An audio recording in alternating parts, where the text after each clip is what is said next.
Hello everyone, my name is Protesilaos, also known as Prot. In this video I will be reading from the Analects of Confucius and making comments on some of the sayings of Confucius that I have picked specifically for this video. The overarching theme of the sayings that I have selected is about a person's disposition. It is about how they carry themselves and what their outlook is. I am commenting on Confucius not as an expert on this specific sage or on Confucianism at large, but simply as a means of having a frame of reference, as a means of starting a discussion. And thus, these are just my opinions that I could have elaborated on independent of the Analects here, okay? So I could have talked about these issues without reference to Confucius whatsoever, but I think this helps us have a frame of reference. This specific book is a gift from a friend of mine in China, and what it has is the original text in Chinese. Maybe I can show you actually. The original text in Chinese. Let's see, here I have the slip of paper with the sayings that I will be commenting on. So there is the original text in Chinese, a translation of it in English, then the modern Chinese version, as well as some comments from the editor.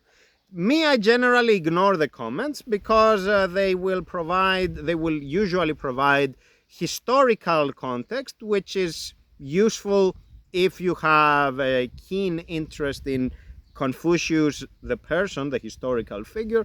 But for me personally, they tend to just add noise to what I am doing, because I am interested in the philosophical points. I am interested in having a discussion about the issues as such. And of course, Confucius, the person, is important, but in this regard is not essential. This also goes to the point of the translation, because of course a translation will never be 100% of the original. But because I am interested in the general idea, I think that I am not losing as much by reading the English version of it. With the proviso, of course, that sometimes the wording is really important. Hopefully here it isn't that important.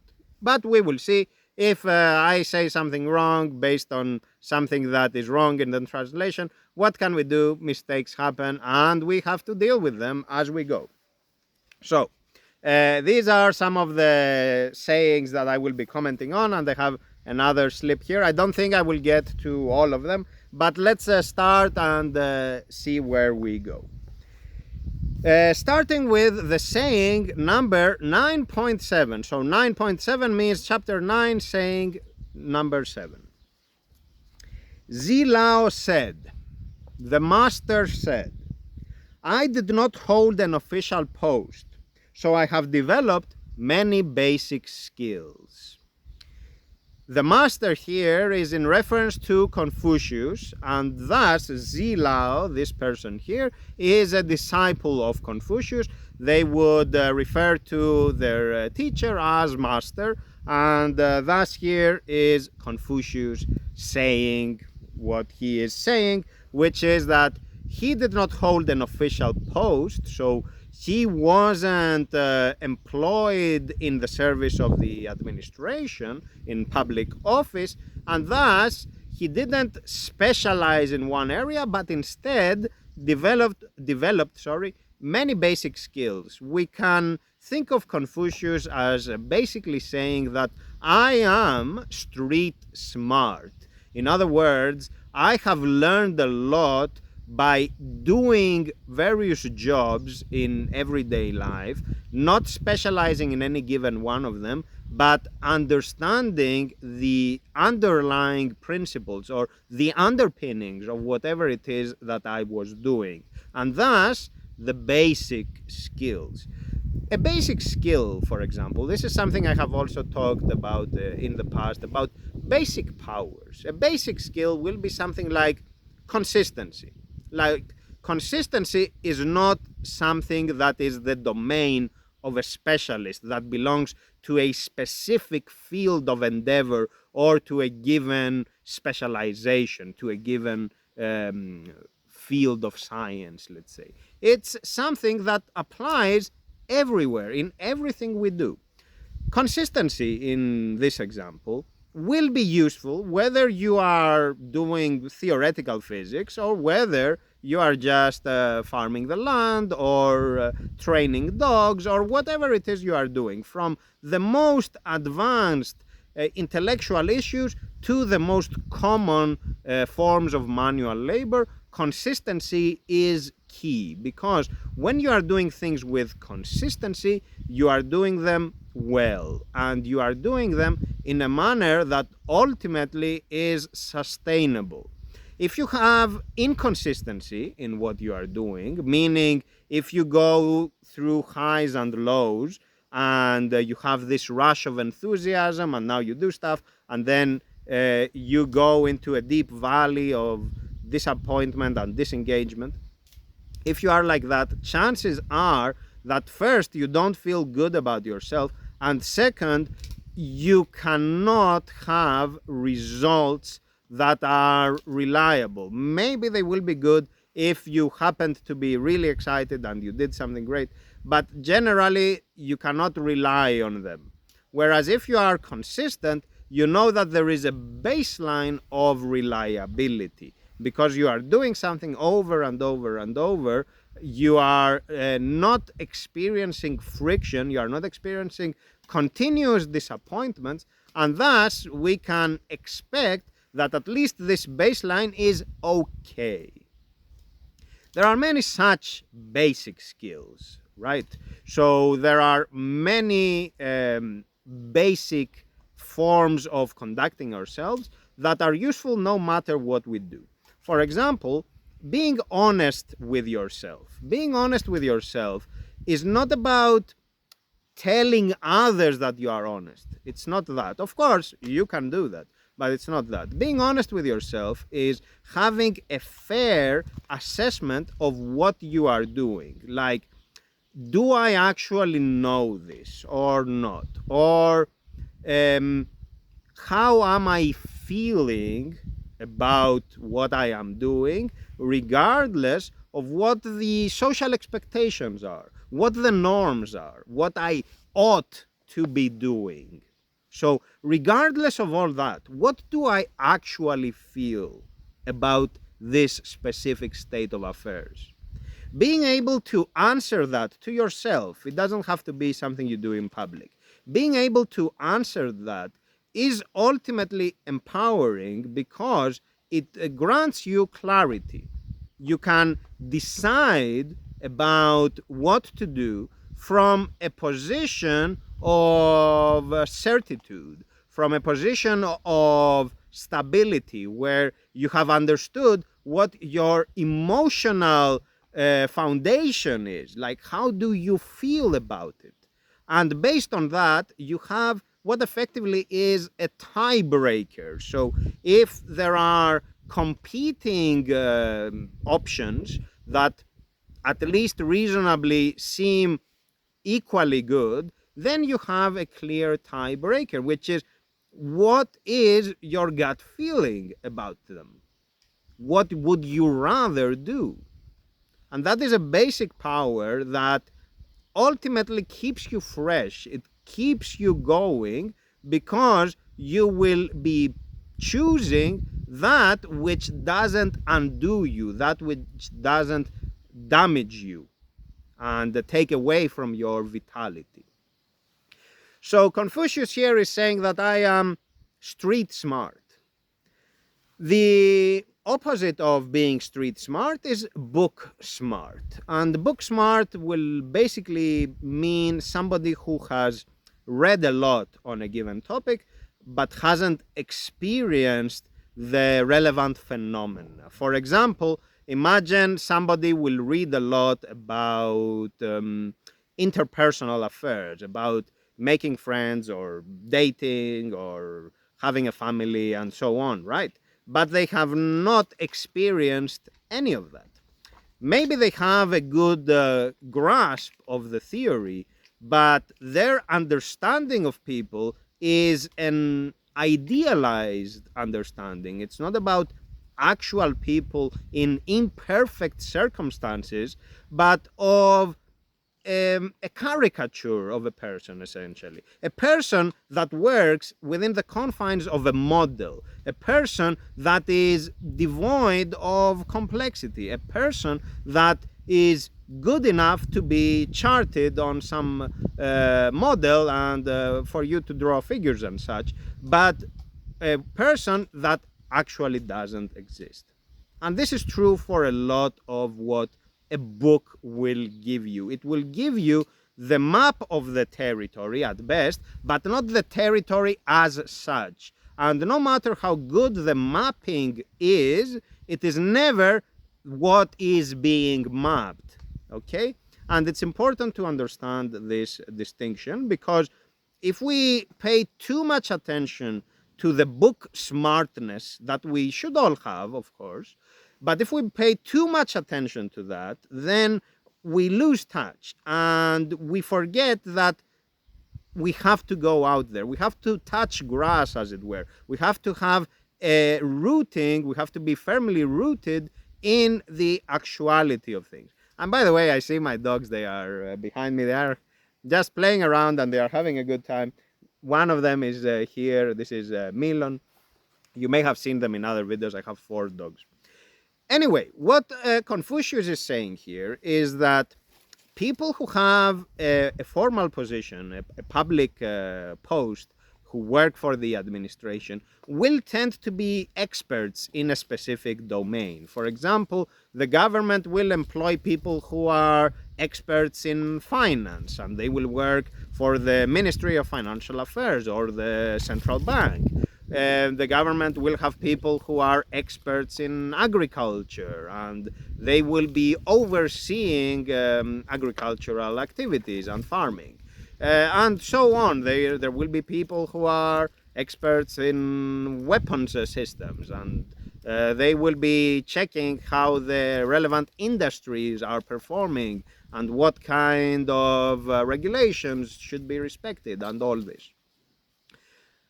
Being an expert in any of those fields is of course important, and you have to be good at it so that your contribution to the social work as a whole is useful, is fruitful. But doing that for a career means that ultimately you have a very narrow focus, and this narrow focus can inadvertently blot out other perspectives which are important. And if you are not mindful of that effect, that what effectively is a tunnel vision effect, if you are not mindful of that, you will think that you know more than what you actually do. And in a sense, despite your attitude, you will be intolerant of these other perspectives. You will be ignorant of them, and thus you will not factor them in to whatever value judgment you make. So Confucius here is at the other end, where he has been places, he has seen things, he has experienced people how they actually are, and thus he can have a more rounded understanding of the world. This is not about what is better and what is worse, but about understanding the mechanics of how different states of affairs will work. I hear a car, I see my dogs are barking. I guess it's some tourist or whatever. It's a sunny day today after many days of continuous rainfall. So they have gone to the mountains. Or it could be some laborers. They just go to check their vineyards, and there is that. But not a problem. So basically Confucius says that I am the way I am because of the circumstances of my life. And this is an important part of it, which is that we are the product of our experiences. We are the product of a life of stimuli, a lifetime of stimuli. And it's not like I am just the person I choose to be. It's not as simple as that. It is rather that I am the person that is in the process of becoming through all these experiences that we have. And if our experiences are always of the narrowly focused sort, then chances are that we will also have that kind of perspective. And maybe it's not necessarily that we will have it, but maybe it is what we will get. And at the other end, if we have a different kind of life, we will have a different kind of perspective. That is the idea. Let's go from 9.7 to 9.18 and let's see what Confucius has to say about this. Let's see, where is 9.18? I said 18? Yes, 18. So let's see. 9.18. The master said, I have never seen a man who loves virtue as much as he does a beauty. And this is clear. We can think of this in everyday life where people will have an easy time telling you what the standard is of whatever topic. The standard in a moral sense, but also the standard in things they want to do in their life, in aspirations they have. For example, somebody wants to develop a certain habit and let's say write a journal entry once a day. That is the standard. That is the virtue in a very broad sense, okay? But saying that is easy. Actually doing it is more difficult because what is easy is not the commitment to a standard, but the baseline behavior, which is a behavior that is driven by and consistent with our base drives. And this is, of course, understandable. This is how we are as animals. We have a base animal level, a base humanity, if you want, which is of the instincts. We want to be fed, we want to feel safe, we have a sexual drive, and so on. So this is the base. And once those are met, or anyhow, once we go beyond those, then we start thinking in terms of higher order goals, like, oh, I want to have habits, or I want to study, or I want to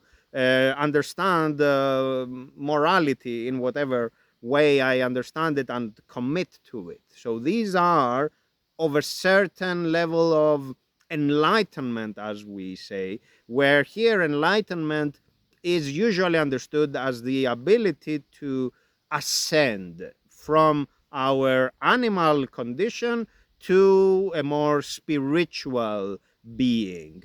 Of course, we can never be purely spiritual because we are always embodied, and in this body that we are, we will always have experiences of hunger, of fear, uncertainty, the will to dominate, the will to compete, and so on, and sexual attraction, and all that. We do not overcome them and just become pure spirit. Even if we are a really spiritual person, we still have all the sensations of the body. Maybe if we are very well disciplined, we have control over them, but we are not above them. So what Confucius is saying here is that most people, most of the time, will appreciate a beauty, so they will be attracted to another person, rather than virtue. And in a sense, this is a good thing. It is a good thing because if we have all these philosophers around, society doesn't work. Society doesn't work if everybody is looking towards the heavens and thinking about virtue and morality and spirituality in the very high sense. Society works when you have people that do the basics, and you have all sorts of different people. There is diversity. And among this diversity, there will be few people, relatively speaking, who will have a propensity for spirituality that is greater than the propensity for spirituality that other people have. And this creates a certain balance in society where you have people who are more into doing things and others who are more into thinking things through. And ultimately, this balances out. If we are all monks, for example, then who will provide for food? Like in many traditions, monks depend for their food, for their sustenance, on donations, on contributions from other people. But if nobody is out there farming or foraging, then where will the food come from? So ultimately, there will be no monks, or there will be a different kind of monk who necessarily is also a farmer. And then you have to add to that, where do the clothes come from? And so you will have to have a monk who is a farmer and a maker of clothes and so on, for anything else you can imagine, who will make the houses and who will provide the materials, etc. So, and then, just to say this, where will all that expertise come from if nobody has been doing that in society? What Confucius then is saying here is not necessarily an indictment, like, oh, people are so bad, they don't care about virtue, they only care about other people who are attractive to them. I think what Confucius means here is that there is a certain numbers game, there is a certain distribution of inclinations, of proclivities in society, and this is a fact of life that we have to accept. And if you are an intellectual, if you are somebody who has a more spiritually developed side, you have to come to terms with the fact that your life will be, at least in this regard, rather lonely. I'm not saying that you are condemned to loneliness and you will suffer and it's a terrible life. I'm not saying that, but you have to accept that there will be very, very few people doing that sort of thing. There will be more people doing other things, and that's okay. And let's continue. And it is also okay, just to say this, it is also okay because there is a propensity also for elitism. Like, people who are a bit more intellectual will have this elitist view where it's like, oh, I am so good, I'm so smart, so sophisticated, the others are not. The others are animals, they are vulgar, they are really bad, right? And that is ultimately a misconception. That is ultimately wrong, because there is a distribution that is natural, and nature has a certain equilibrium that works. When you think that you are better just because you are on one end of that distribution, you simply misunderstand the workings of the world. You think that if everybody was like you, then that would be a good world, but in reality, that wouldn't really work. So it's important to understand how the world works and to look around and to see that nothing, from the smallest to the largest, nothing is useless. Like here where I am, this grass that you see right behind me, you may say, oh, it's just grass, it's not a tree, right? It's not an oak tree, a massive tree. But this grass is essential in the functioning of the entire ecosystem, because this grass is what keeps the soil in place so that it is not eroded from rainwater. And if the soil is eroded from rainwater, how will there be trees eventually? Okay? So for there to be a large tree, this magnificent tree, there is this modest grass right there. And they are all important in the world, in the workings of the world. So there is that. I hear again this car, probably it's some laborers, and the dogs are barking, and that's what they are supposed to do, so that's good. They should bark so that I can continue with my video, like, drive them out of here. Let's see, where are we? So, let me take a look 1 second. I think we are good. Yeah, it's fine, it's fine. So they passed through here. So let me see. I have marked here saying number 919. Yeah. So the dogs are really making a commotion. That's great. Let me see if I want to comment on this now. Okay, let's actually comment on this. So saying 919. The master said, let's take piling up earth to make a hill, for example. When I need only one basket of earth to complete the whole work, but I stop, it is none other than I who made the stop. Again, let's take the leveling up of land, for example. I may add only one basket of earth. It is a step forward, and it is none other than I who have taken that step.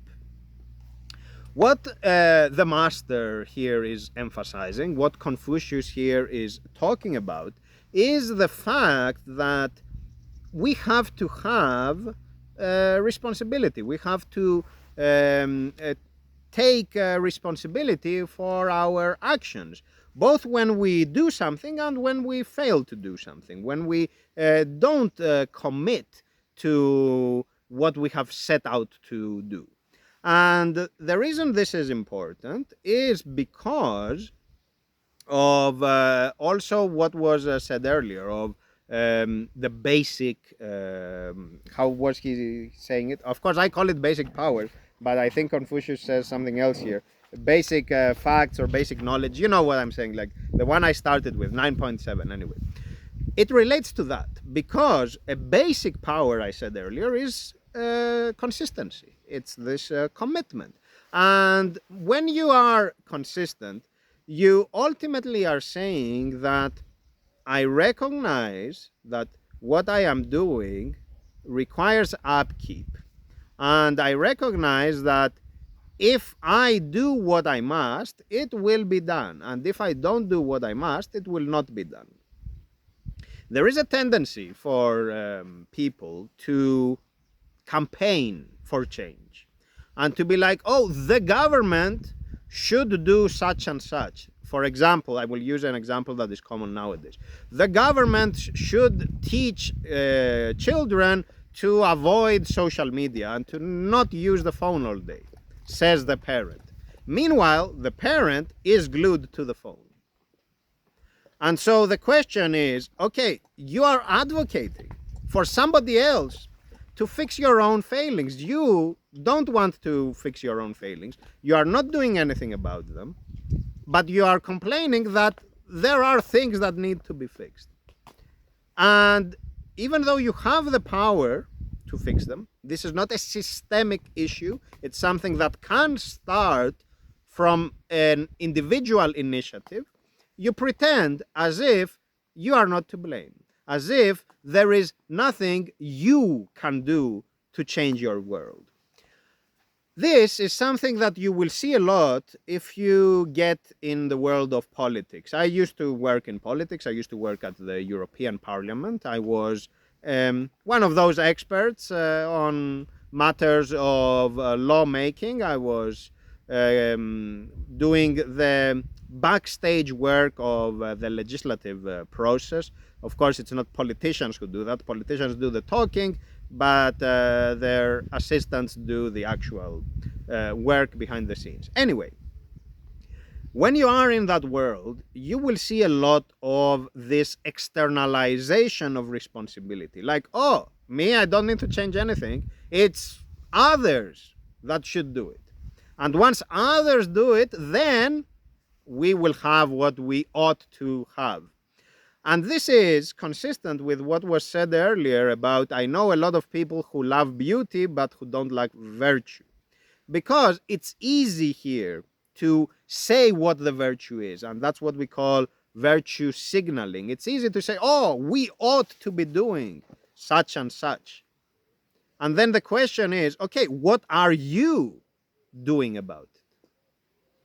Of course, there are issues where thoroughgoing reforms need to be implemented, issues where we have to have a concerted action among all the stakeholders, issues where indeed the government has to do something about them.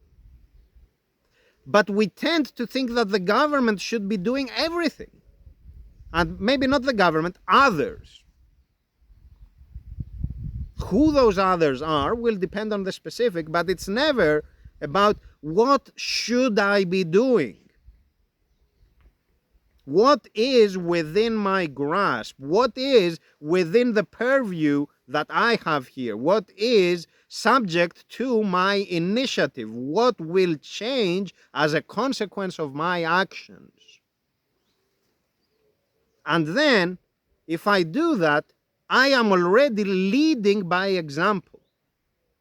And so when I go to tell other people, for example, if it's something that I need to convince my neighbors about or my fellow citizens about, I am speaking from a position of experience, and also I am the embodiment of the change I want to see. If, for example, I tell my fellow citizens that, hey, we shouldn't be addicted to phones, I am not just saying it, I am doing it. I am not sitting at the table and I'm glued to my phone. I am actually establishing eye contact. The phone is in my pocket. That sort of thing.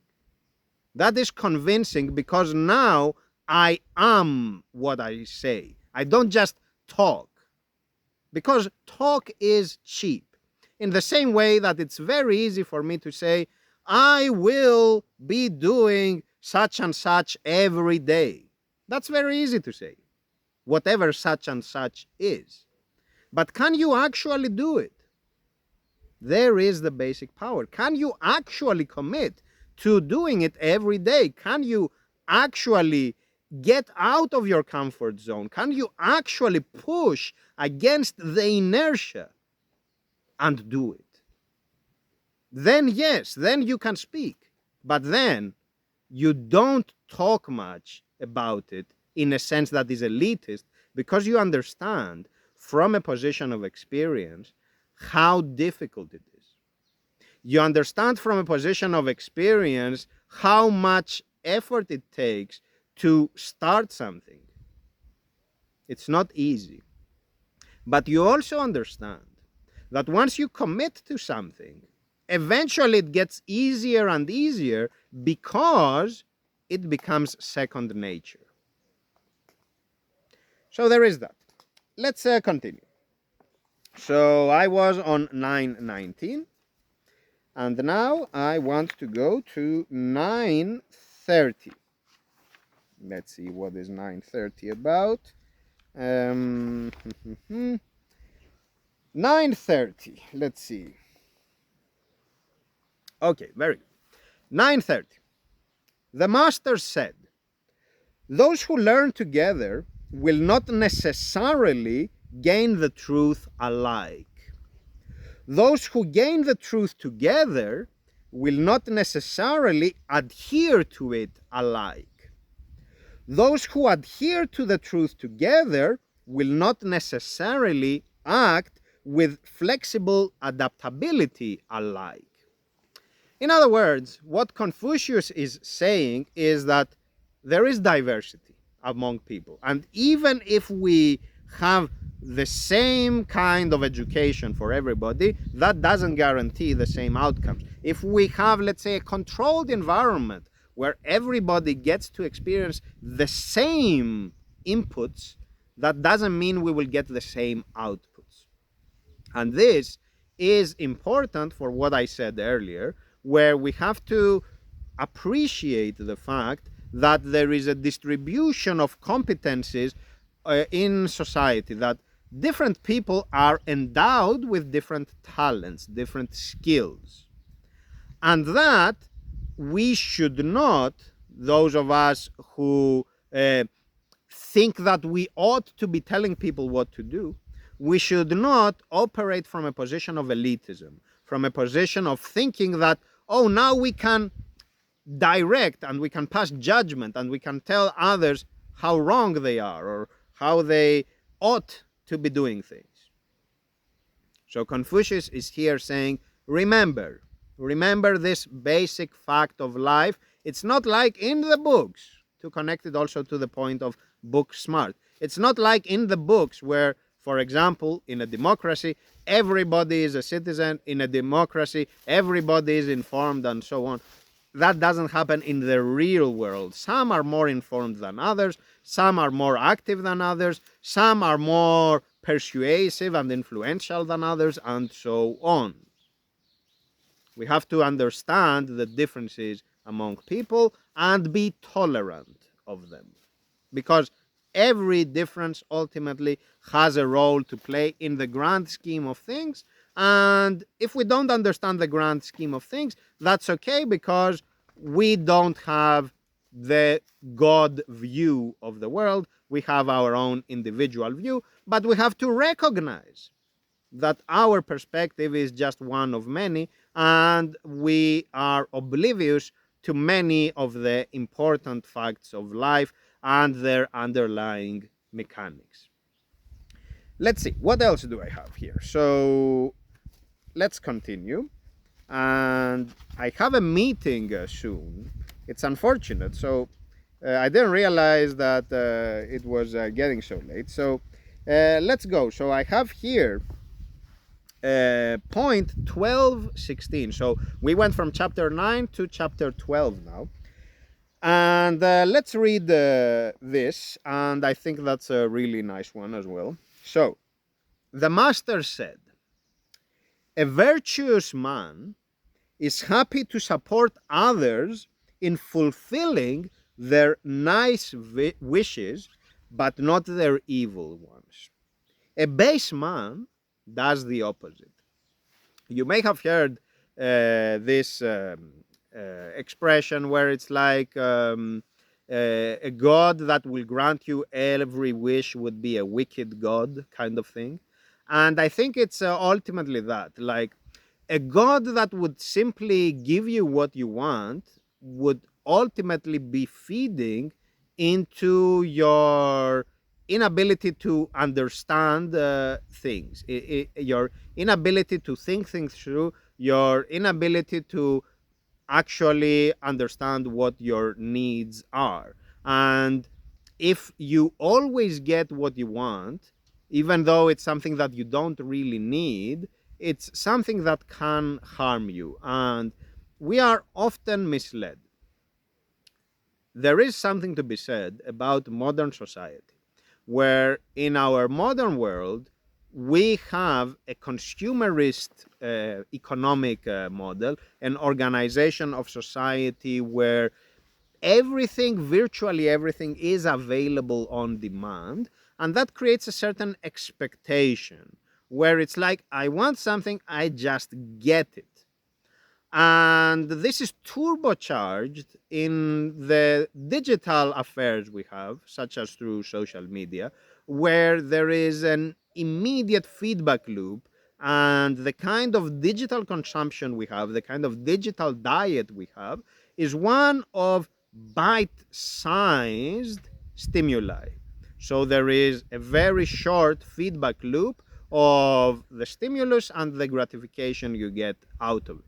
And there is this expression of you get the dopamine hit, or eventually you are a dopamine junkie because you are online all the time and you do this short bursts of dopamine all the time, over and over again. The point is that we are not conditioned to waiting for things. We are not conditioned to actually operating from a position of calm. When you are in the moment of a certain desire, a certain want, it's your emotional side that is taking over. It's your emotional side that is speaking. And this emotional side is a little bit like a child in the sense that it doesn't have a sense of the long term. It has a sense of, I want my toys right now, and if you don't give them to me, I will start crying, making noise, and being obnoxious. Of course, there are many wants that have to be satisfied in a short term, timely manner. But not every want is like that. There is a sense where we have to think about the context, we have to think about the prevailing conditions.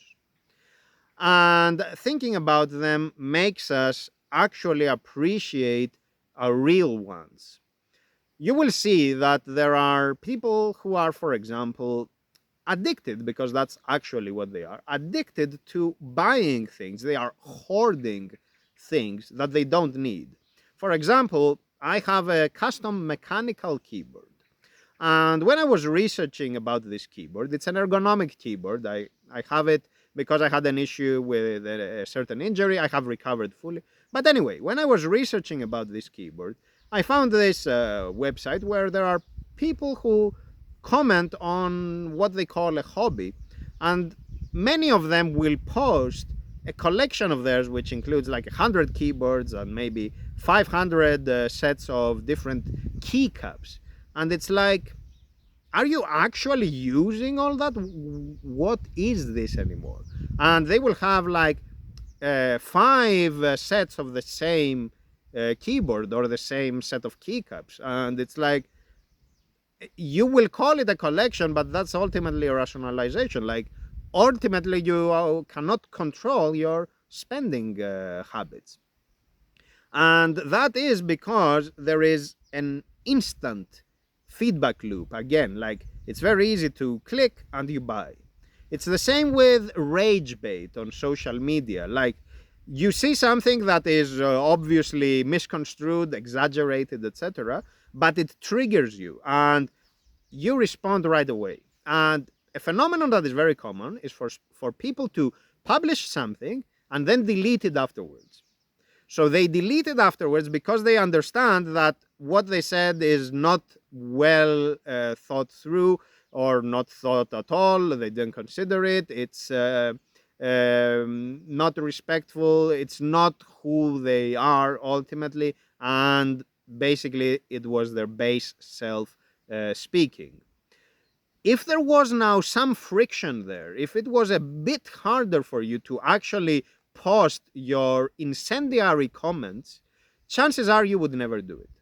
Like, if you had like a 5 minute delay, or if you had to go out for a walk for, let's say, 10 minutes and then come back, chances are you would be calmer and you would ultimately say, you know what, it's not worth it. So the world we have now, the world of consumerism on demand, of experiences on demand, even if they are virtual, is ultimately like an evil god. It's ultimately like this god that gives you exactly what you ask for. But what you ask for is harmful to you. It's not what you need. So many times we wish for things that we shouldn't be getting. And what Confucius is saying here is that ultimately, somebody who appreciates you, somebody who values you and loves you, somebody who wants you to be well, will ultimately not grant you every wish. They will say no. They will grant you those wishes that elevate you. And they will not give you that which pushes you further down. And this is also true for so-called content creators. And actually, I will close with this because I have a meeting, folks, and I will not be able to comment on the other points, which is a pity.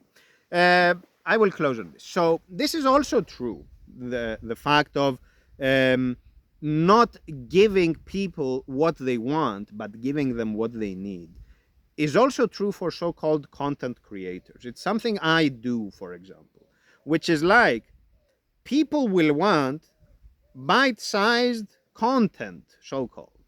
And they will want a specific kind of content. It can be inflammatory, it can be controversial, it can be edgy. Of course, I can do all of that. But what I choose to do instead is long-form content, down-to-earth content, content that does not feed into the memes. Because what you keep joking about ultimately is what becomes reality. And the memes are no longer memes. They are facts. They are states of affairs. So the memes of those memes will be ever more egregious. What I want then is to not give people what they think they want, but to give them that which inspires them to aspire to their highest. And of course, this means that it won't be popular. It won't be easy money. It won't be the conduit to the good life. The good life for me, I mean, in this case. It will be something that is ultimately not spectacular. It's ultimately not beautiful or catchy or easy to consume, easy to monetize. Because ultimately what I care about is to talk about virtue and to show it and to demonstrate how it is.